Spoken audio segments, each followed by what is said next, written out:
Dan. Thank you. We are excited for Sarah's speech today. The title of her speech is Confidence. Confidence, or lack thereof, has been a major theme in Sarah's life in the past few years. Join her as she unravels confidence, what it means to her, and her experience in finding true value. Please join me in welcoming Sarah.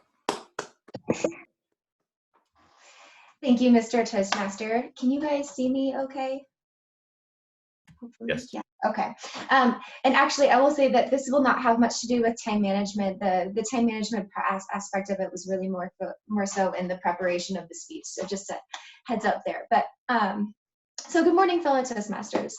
People have been telling me for years to have more confidence in myself.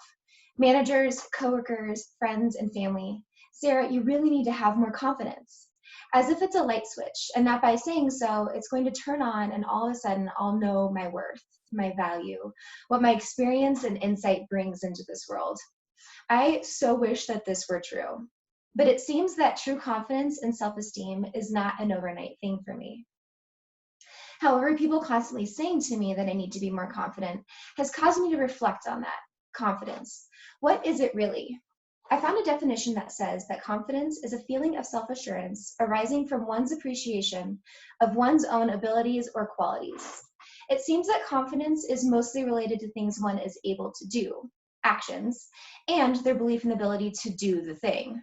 But what if someone has the belief in themselves, they know they can do the thing, but they are crippled by the perception of others?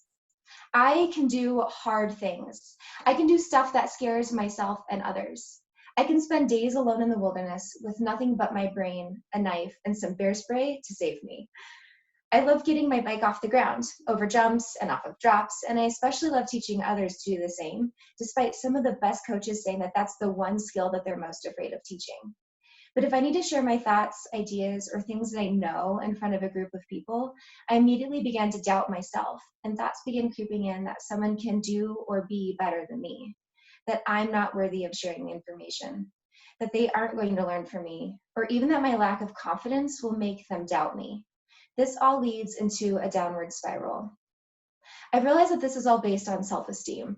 Confidence and self-esteem seem interchangeable, but they are a bit different. I defined confidence earlier as a feeling of self-assurance arising from one's appreciation of one's own abilities or qualities. Self-esteem is the overall sense of self-worth or personal value. To me, the difference is all in perspective. Confidence is generally external facing expression, while self-esteem is internally facing. I can have confidence in something I'm able to do, but it doesn't give me that all-encompassing knowledge of my value that comes with self-esteem. You might even learn self-esteem from confidence in a trait or talent that you have, leading to that deep knowledge of value.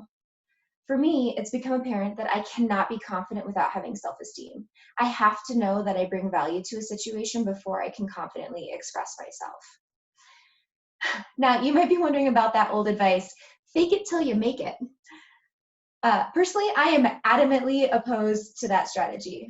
I think it has its time and place, but I think in order to make real and lasting change, to fully develop true confidence and belief in oneself, it has to come from that deep knowledge that you are worthy and valuable. Faking it will get you through a situation, but it won't be long lasting, and more importantly, faking anything doesn't lead to authenticity. So, if you're like me and are lacking in self-esteem and or confidence, how do you go about gaining it? It starts in your core, that deep stillness that resides at the center of our being. If you've never felt that or even knew it was a thing, you're not alone. When my therapist asked me what my core self felt like, I literally had no idea what she meant. Until then, I had never been still a moment in my life. She guided me through finding the stillest, quietest part of me until I had a clear idea of what it felt like. I've been practicing finding that stillness daily and hourly and minute by minute. I'm slowly learning how to access it when I'm nervous, before giving speeches or presenting updates to committees. Because I know that I can do it, and that stillness knows that my perception is what matters. And if all else fails, I have a visual reminder. You can see it, this little octopus on my arm.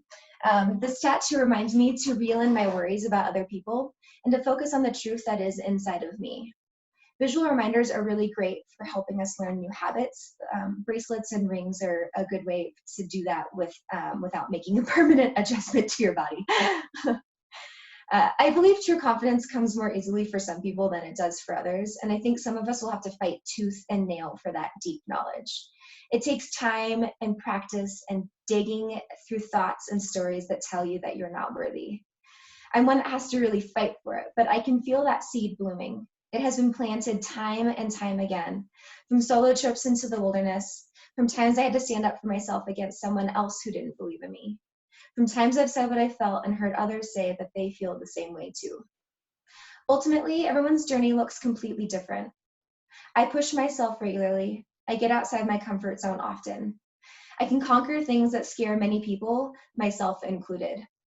I think that the final boss in life for me is when I'll know that I'm getting someplace with real self-esteem, is when I'm able to face judgment and rejection and know that I still have value, that I didn't abandon myself.